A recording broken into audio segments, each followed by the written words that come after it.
ಬಂಟ್ವಾಳದಲ್ಲಿ ಅಬ್ದುಲ್ ರಹಿಮಾನ್ ಕೊಲೆಗೆ ಭಾರಿ ಆಕ್ರೋಶ ವ್ಯಕ್ತವಾಗ್ತಾ ಇದೆ. ದಕ್ಷಿಣ ಕನ್ನಡ ಜಿಲ್ಲೆಯಲ್ಲಿ ಮುಸ್ಲಿಮರಿಗೆ ರಕ್ಷಣೆ ಇಲ್ಲ ಅಂತ ಹೇಳಿ ಮುಸ್ಲಿಂ ಸಮುದಾಯ ಕಿಡಿಕಾರ್ತಾ ಇದೆ.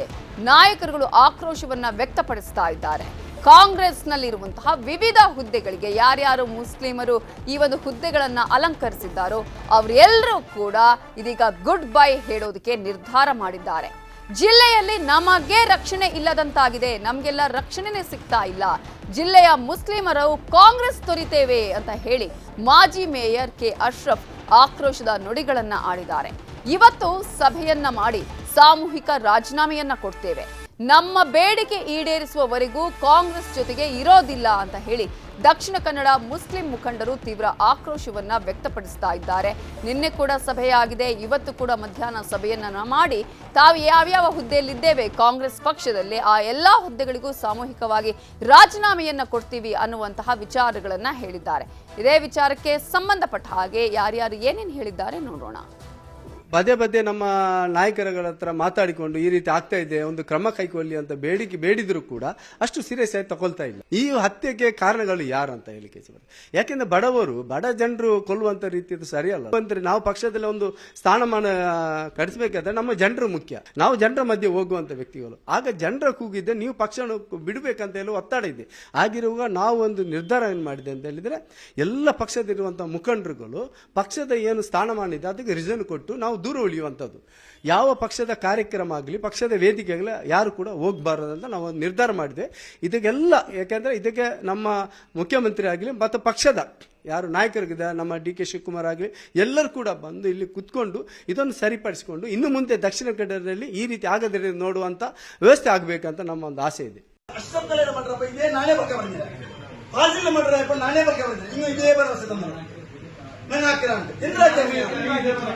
நீங்க சாமூகிகமா முஸ்லிம்ஸ் சாமூகிகமா முஸ்லிம் நாயக்கமாரு நீங்க காங்கிரஸ் பார்ட்டியோ ரிசைன் ஆக்கிட்டு பொறுத்து வரும். நாங்க ஏ பார்ட்டி நீங்க சேரண்டா, நீங்க அதே காங்கிரஸ் நிக்க வரும், நீங்க நிக்க வரணும், என்ன பண்ணலாம்?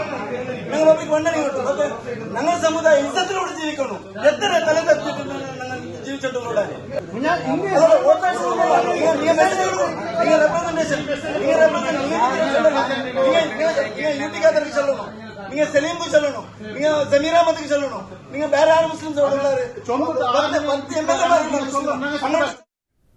ಇದೇ ವಿಚಾರಕ್ಕೆ ಸಂಬಂಧಪಟ್ಟ ಹಾಗೆ ಸಿಎಂ ಸಿದ್ದರಾಮಯ್ಯ ಏನು ಹೇಳಿದ್ದಾರೆ ನೋಡೋಣ.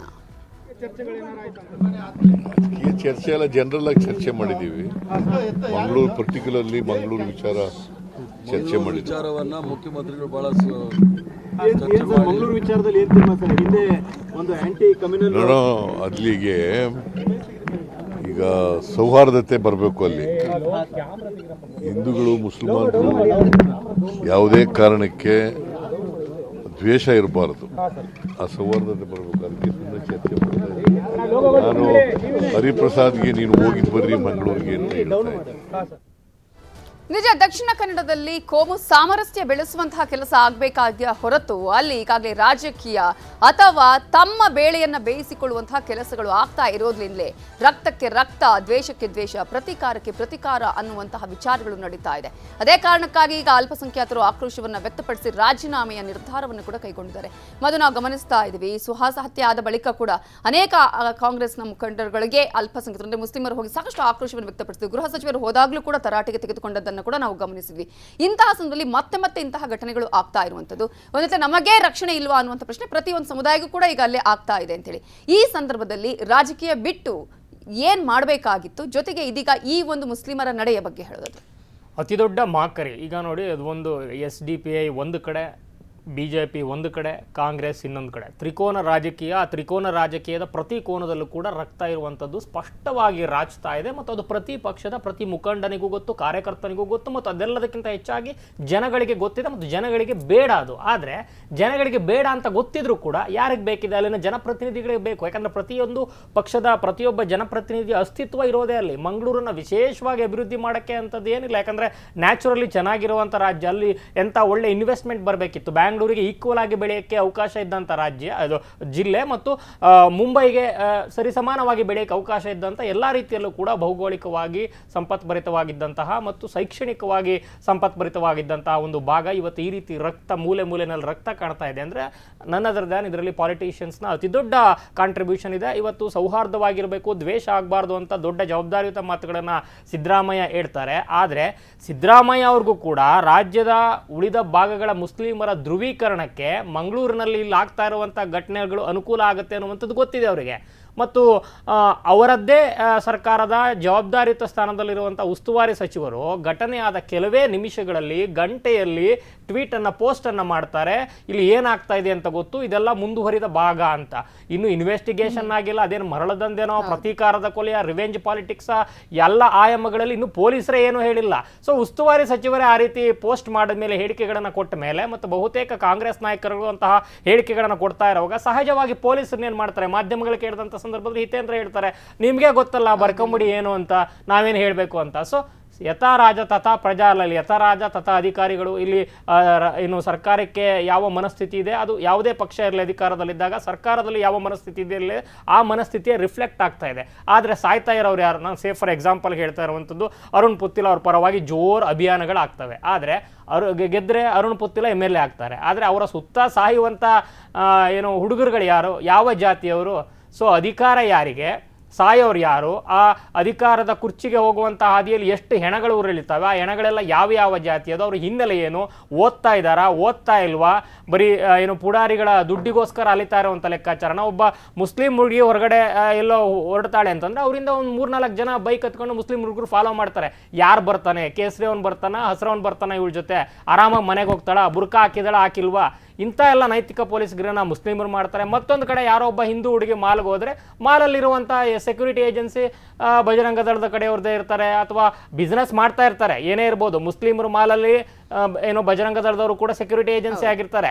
ಆದರೆ ಅಲ್ಲಿ ಏನು ಮಾಡ್ತಾರೆ, ಎಲ್ಲ ಅಬ್ಸರ್ವ್ ಮಾಡ್ತಾರೆ, ಮತ್ತು ಯಾರ ಜೊತೆ ಬಂದಿದೆ ಮುಸ್ಲಿಂ ಹುಡುಗ ಇದನ್ನ ಅವ್ರಿಗೆ ಏನು ಮಾಡಬೇಕು, ಇಂಥವೇ ಮಾಡ್ಕೊಂಡು ಹೋಗ್ತಾ ಇರೋದು ಹೊರತು ಅದು ಎಲ್ಲರಿಗೂ ಕೂಡ ಗೊತ್ತಿದೆ. ಮತ್ತು ಕಾಂಗ್ರೆಸ್ಗೆ ಇವತ್ತು ಎಂಥ ಅನಿವಾರ್ಯತೆ ಇದೆ ಅಂದರೆ ಅಲ್ಲಿ ಲೋಕಲ್ ಲೀಡರ್ಶಿಪ್ಗೆ ಮುಖ ಇಲ್ಲ, ಫೇಸ್ಲೆಸ್ ಆಗಿಬಿಟ್ಟಿದೆ. ಯಾಕಂದರೆ ಅಲ್ಲಿ ಇರುವಂಥ ಪ್ರತಿಯೊಂದು ಘಟನೆಯೂ ಕೂಡ ಅತ್ಯಂತ ಅದ್ಭುತವಾಗಿ SDPI ತನ್ನ ರಾಜಕೀಯ ಅಸ್ತಿತ್ವ ಮತ್ತು ಪ್ರವರ್ಧಮಾನಕ್ಕೆ ಬಳಸ್ಕೊತಾ ಇರುವಂಥದ್ದು ಗೊತ್ತಿರುವಂಥದ್ದು ಕಾಂಗ್ರೆಸ್ಗೂ ಕೂಡ ಗೊತ್ತಿದೆ. ಅಲ್ಲಿ SDPIಯನ್ನು ಕಂಟ್ರೋಲ್ ಮಾಡೋಕ್ಕಾಗಲ್ಲ. ಅಟ್ ದ ಸೇಮ್ ಟೈಮ್ ಮಂಗಳೂರಲ್ಲಿ ಕಾಂಗ್ರೆಸ್ಗೆ ಇಂಥದ್ದೆಲ್ಲ ಮಾಡಿಬಿಟ್ರೆ, ಅಥವಾ ಲೀಡರ್ಸ್ಗಳನ್ನು ಇಟ್ಕೊಂಡು ಏನು ಕೇಸರಿ ಪಡೆಯ ವಿರುದ್ಧ ಮುಗಿಬಿದ್ದುಬಿಟ್ರೆ, ನಾವು ಅಲ್ಲಿ ಮಂಗಳೂರಲ್ಲಿ ಈ ಕಳ್ಕೊಂಡಿರುವಂಥ ಏನೋ ದಶಕಗಳಿಂದ ಕಳ್ಕೊಂಡಿರುವಂಥ ಎಲ್ಲ ಸ್ಥಾನಗಳನ್ನು ಗೆದ್ದು ಬಿಡ್ತೀವಿ. ಯುಟಿಕಾದರ್ ಅವರೇನೋ ಅವ್ರು ವೈಯಕ್ತಿಕವಾಗಿ ಗೆದ್ಕೊಂಡು ಬರ್ತಾ ಇದ್ದಾರೆ, ಅವ್ರವ್ರದೇ ಒಂದು ಏನು ಕಾಂಬಿನೇಷನ್ ಮೂಲಕ, ಒಂದು ಒಳ ರಾಜಕೀಯಗಳ ಮೂಲಕ ಗೆದ್ಕೊಂಡು ಬರ್ತಾ ಇದ್ದಾರೆ, ಹೆಂಗೋ ಮ್ಯಾನೇಜ್ ಮಾಡ್ಕೊಂಡು ಬರ್ತಾ ಇದ್ದಾರೆ. ಬೇರೆ ಬಾಕಿಯವ್ರಿಗೆ ಯಾಕೆ ಗೆಲ್ಲಕ್ಕಾಗ್ತಾ ಇಲ್ಲ, ಅದು ಗೊತ್ತಿದ್ರು ಗೆಲ್ಲಕ್ಕಾಗಲ್ಲ ಅಂತ ಗೊತ್ತಿದ್ರು ಯಾಕೆ ಮಾಡ್ತಾರೆ ಅಂತಂದರೆ, ಅಲ್ಲಿ SDPI ಪ್ರತಿರೋಧ ಇದ್ರೂ ಯಾಕೆ ಮಾಡ್ತಾರೆ ಅಂತಂದರೆ ಬಾಕಿ ಜಿಲ್ಲೆಗಳಲ್ಲಿರುವಂತಹ ಧ್ರುವೀಕರಣಕ್ಕೆ ಅನುಕೂಲ ಆಗುತ್ತೆ. ಮತ್ತು ಅವರು ಓಪನ್ ಆಗಿ ಪ್ಲೆಡ್ಜ್ ಮಾಡ್ಕೊಂಡಿದ್ದಾರೆ, ಇದು ನಮ್ಮ ಮತ ಬ್ಯಾಂಕು ಮತ್ತು ಈ ಮತ ಬ್ಯಾಂಕ್ನ ಸಂಪೂರ್ಣ ರಕ್ಷಣೆ ನಮ್ಮ ಬಾಧ್ಯತೆ ಮತ್ತು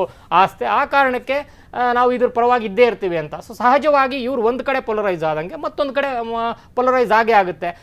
ಇನ್ನೊಬ್ಬ ಯಾರೋ ಕೇಸರಿ ಶಾಲು ಹಾಕೊಂಡಿರೋ ಅತಿ ದೊಡ್ಡ ರಾಜಕೀಯ ಭಾಷಣವನ್ನು ಅಥವಾ ಏನು ಪ್ರಚೋದನಕಾರಿ ಭಾಷಣವನ್ನು ಮಾಡ್ತಾನೆ, ಅದಕ್ಕೆ ಕೌಂಟರ್ ಕೊಡುವಂಥ ಹಸಿರು ಏನು ಬಣ್ಣ ಹಾಕೊಂಡಿರೋ ಇನ್ನೊಬ್ಬ ಪ್ರಚೋದನಕಾರಿ ಭಾಷಣವನ್ನು ಮಾಡ್ತಾನೆ. ಫೈನಲ್ ಆಗಿ ಇಲ್ಲಿ ಜನಪ್ರತಿನಿಧಿಗಳಿಗೆ ಬೇಕಿರುವಂಥ ವೋಟ್ ಬ್ಯಾಂಕ್ ಸಿಕ್ತು, ಮತ್ತು ಒಂದಷ್ಟು ಪುಡಾರಿಗಳಿಗೆ ಒಂದಷ್ಟು ದುಡ್ಡು ಸಿಕ್ತು.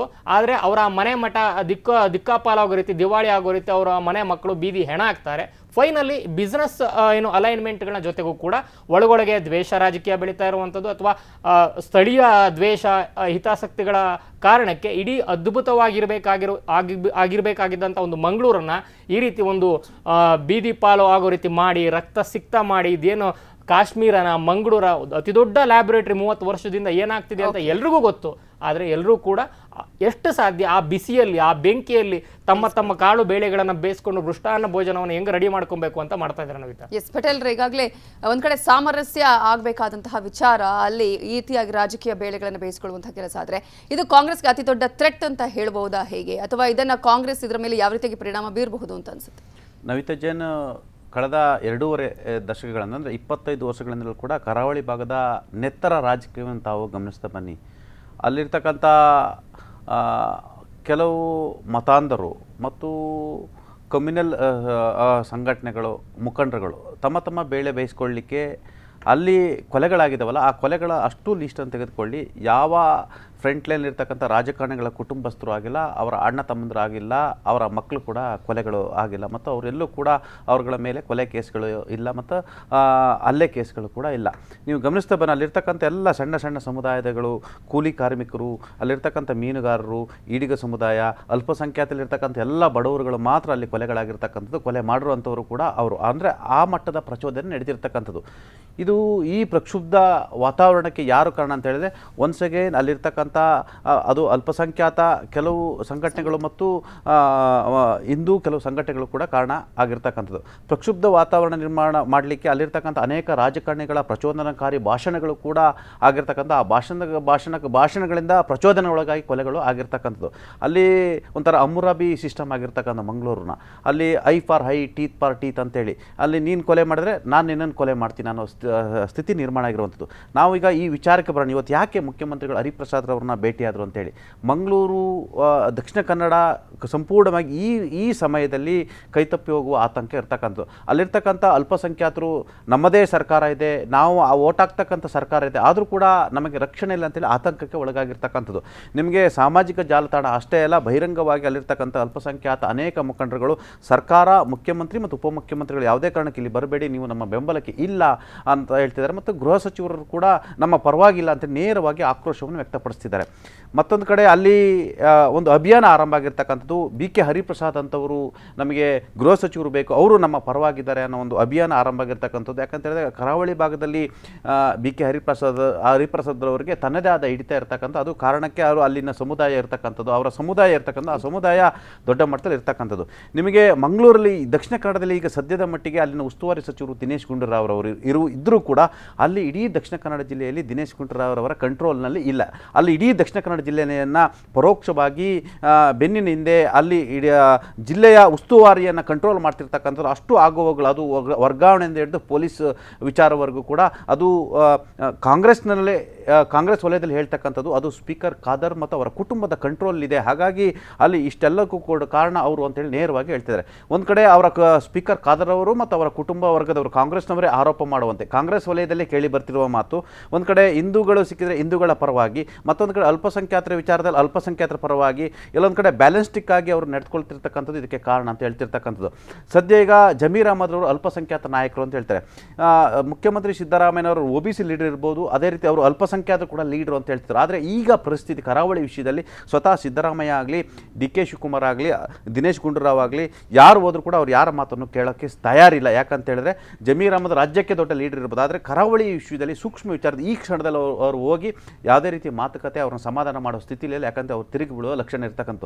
ಹಾಗಾಗಿ ಸದ್ಯಕ್ಕೆ ಅಲ್ಲಿ ಅನಿವಾರ್ಯ ಆಗಿರ್ತಕ್ಕಂಥದ್ದು. ಮತ್ತು ಅಲ್ಲಿನ ನಾಯಕರುಗಳೇ ಸಾಮಾಜಿಕ ಜಾಲತಾಣದಲ್ಲಿ BK ಹರಿಪ್ರಸಾದ್ ರವರು ನಮ್ಮ ನಾಯಕರು, ಅವರಂತವ್ರು ನಮಗೆ ಬೇಕು ಅಂತ ಹೇಳಿರೋ ಕಾರಣಕ್ಕಾಗಿ ಬಹುಶಃ ಮತ್ತೆ ಅದು ಪ್ರಕ್ಷುಬ್ಧ ವಾತಾವರಣಕ್ಕೆ ನಿರ್ಮಾಣಕ್ಕೆ ಕಾರಣ ಆಗುತ್ತೆ. ಇದರ ಲಾಭವನ್ನು SDPI ಅಂತ ಸಂಘಟನೆಗಳು, ಬೇರೆ ಬೇರೆ ಅಲ್ಪಸಂಖ್ಯಾತ ಸಂಘಟನೆಗಳು ಲಾಭವನ್ನು ಪಡೆಯುವ ಸಾಧ್ಯತೆ ಇರ್ತಕ್ಕಂಥದ್ದು. ಮತ್ತು ಕೈ ತಪ್ಪಿದ್ರೆ ಎಲ್ಲೊಂದು ಕಡೆ ಅಲ್ಪಸಂಖ್ಯಾತರು, ಎಲ್ಲೊಂದು ಕಡೆ ಸರ್ಕಾರದ ವಿರುದ್ಧವೇ ಮತ್ತಷ್ಟು ಅಲ್ಲಿ ಕೋಮು ಗಲಭೆಗಳಾಗುವ ಸಾಧ್ಯತೆ ಇರುವ ಎಚ್ಚರಿಕೆ ಕಾರಣಕ್ಕಾಗಿ ಸ್ವತಃ ನಿನ್ನೆ BK ಹರಿಪ್ರಸಾದ್ ಅವರು ಮುಖ್ಯಮಂತ್ರಿಗಳು ಕರೆ ಮಾಡ್ತಾರೆ. ಮಂಗಳೂರಿನ ಸೂಕ್ಷ್ಮ ವಿಚಾರವನ್ನು ಮುಖ್ಯಮಂತ್ರಿಗಳು ಒಂದಷ್ಟು ಹೇಳ್ತಾರೆ. ಇದೇ ಕಾರಣಕ್ಕೆ ಒಂದು ಫೋನ್ ಕರೆಗೆ ಸ್ವತಃ ಮುಖ್ಯಮಂತ್ರಿ ಇವತ್ತು ಬೆಳಿಗ್ಗೆ ಹರಿಪ್ರಸಾದ್ ಅವರ ಮನೆಗೆ ಹೋಗ್ತಾರೆ. ಹರಿಪ್ರಸಾದ್ ಅವರಿಗೆ ನೀವೇ ಹೋಗಬೇಕು ಅಂತೇಳಿ ಸ್ವತಃ ಮುಖ್ಯಮಂತ್ರಿಗಳು ರಿಕ್ವೆಸ್ಟ್ ಮಾಡ್ತಾರೆ. ಅಲ್ಲಿರ್ತಕ್ಕಂಥ ಅಲ್ಪಸಂಖ್ಯಾತರನ್ನು ನೀವು ಸಮಾಧಾನ ಪಡಿಸಬೇಕು, ವಾಸ್ತವ ಸ್ಥಿತಿಯನ್ನು ಹೇಳಬೇಕು, ಸರ್ಕಾರ ಅವ್ರ ಪರವಾಗಿದೆ, ಯಾರೇ ಪ್ರಚೋದನಕಾರಿ ಭಾಷಣವನ್ನು ಮಾಡಿದ್ರೆ ನಾವು ಅವ್ರನ್ನ ಬಂಧಿಸ್ತೀವಿ ಅಂತ ಹೇಳಿರುವಂಥದ್ದು. ಕಾಂಗ್ರೆಸ್ ಸರ್ಕಾರ ಇದ್ದ ಸಂದರ್ಭದಲ್ಲಿ ಕೂಡ ದೊಡ್ಡ ದೊಡ್ಡ ನಾಯಕರು, ಅದು SDPI ನಾಯಕರು ಇರ್ತಕ್ಕಂಥದ್ದು, ಭಾರತೀಯ ಜನತಾ ಪಕ್ಷ ನಾಯಕರು ಇರ್ತಕ್ಕಂಥದ್ದು, ಮತ್ತು ಹಿಂದೂ ಸಂಘಟನೆಗಳು ದೊಡ್ಡ ದೊಡ್ಡ ನಾಯಕರುಗಳು ಕೂಡ ಪ್ರಚೋದನಕಾರಿ ಭಾಷಣ ಮಾಡಿದ ಸಂದರ್ಭದಲ್ಲಿ ಕಾಂಗ್ರೆಸ್ ಕಡಲೆಕಾಯಿ ತಿಂತಲೇ ಇತ್ತು. ಕೇವಲ ಅಲ್ಪಸಂಖ್ಯಾತರನ್ನ ವೋಟ್ ಬ್ಯಾಂಕ್ ಆಗಿ ಬಳಸ್ಕೊಳ್ತಾ ಇತ್ತು. ಅಲ್ಲಿ ಎರಡೂ ಸಮುದಾಯದವ್ರನ್ನ ಯಾರು ಪ್ರಚೋದನಕಾರಿ ಭಾಷಣವನ್ನು ಮಾಡ್ತಾರೆ, ಕೋಮುಗಲಭೆ ಯಾರೆಲ್ಲ ಕಾರಣ ಆಗ್ತಾರೆ ಅವ್ರನ್ನೆಲ್ಲ, ಮತ್ತು ಇದಕ್ಕಾಗಿ ಒಂದು ಪ್ಲಾನ್ ಇದೆ ಎಲ್ಲ ಸಂಘಟನೆಗಳು. ನಿಮಗೆ SDPI ಸೇರಿದಂಥ ಅಲ್ಲ ಮತ್ತು ಹಿಂದೂ ಪರ ಸಂಘಟನೆಗೆ ಒಂದು ಟೀಮ್ ಇದೆ. ಈ ಟೀಮ್ ಏನಂದ್ರೆ ಈ ರೀತಿ ಆಟವನ್ನು ಆಡ್ತಾ ಇರುತ್ತೆ, ಇಂಥವ್ರನ್ನ ಬಳಸ್ಕೊಳ್ತಿರ್ತಾರೆ, ಕೊಲೆಗಳಾಗ್ತಿರ್ತಕ್ಕಂಥದ್ದು. ಹಾಗಾಗಿ ಟೈಮಲ್ಲಿ ಆದಷ್ಟು ತುಂಬಾ ಸೂಕ್ಷ್ಮವಾಗಿ ಅಲ್ಲಿ ಹ್ಯಾಂಡಲ್ ಮಾಡಿದ್ರು. ವೆರಾಸ್ ಇವಾಗ ಅಂತದೊಂದು ಸೂಕ್ಷ್ಮತೆ ಅಲ್ಲಿ ಕಾಣಿಸ್ತಾ ಇಲ್ಲ. ಈಗ ಸದ್ಯ ಅಲ್ಲಿನ ಅಲ್ಪಸಂಖ್ಯಾತರ ಸಿಟ್ಟನ್ನು ಸಮನಗೊಳಿಸಲಿಕ್ಕೆ, ಅಲ್ಲಿನ ವಾಸ್ತವ ಪರಿಸ್ಥಿತಿಯನ್ನ BK ಹರಿಪ್ರಸಾದ್ ಅವರು ಮುಖ್ಯಮಂತ್ರಿಗಳ ವಿವರಿಸಿದ್ದಕ್ಕೆ ಇದೀಗ ಅಲ್ಲಿ ಸರ್ಕಾರದ ಪರವಾಗಿ ರಾಯಭಾರಿಯಾಗಿ ಹರಿಪ್ರಸಾದ್ ಅವರನ್ನ ಮುಖ್ಯಮಂತ್ರಿಗಳೇ ಸ್ವತಃ ಅವರಿಗೆ ರಿಕ್ವೆಸ್ಟ್ ಮಾಡಿ ಕಳಿಸ್ಕೊಡ್ತಿದ್ದಾರೆ.